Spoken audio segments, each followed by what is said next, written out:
সত্যি করে বলো, যখন শুভেন্দু অধিকারীর নাম এ রাজ্যের পরবর্তী মুখ্যমন্ত্রী হিসেবে ঘোষিত হলো, একটুও বুকটা চিনচিন করে ওঠেনি? মনে হয়নি যে মুখ্যমন্ত্রীর চেয়ারে তো আমিও বসতে পারি? কখনোই এটা আমার মনে হয়নি। কেন?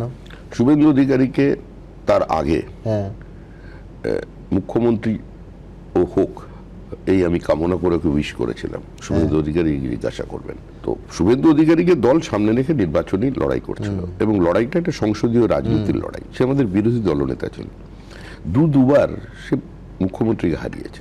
প্রথমবারের জয়ের পরে তৃণমূল কংগ্রেস 5 বছর ধরে প্রচার করেছিল যে এই জয় লোডশেডিং এর জয়।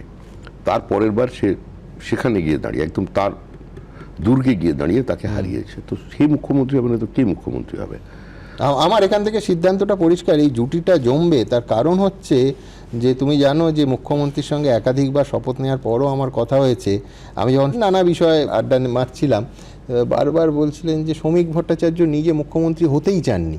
এটা তুমি কবে জানিয়েছো? অ্যাকর্ডিং টু শুভেন্দু অধিকারী তুমি মুখ্যমন্ত্রী হতেও চাওনি, তুমি এই দৌড়ে ছিলেও না। আমি তোমাকেও বলেছি আমি এটা, যে আমার চেহারা দেখেই মনে হয় আমি দৌড়াতে পারবো।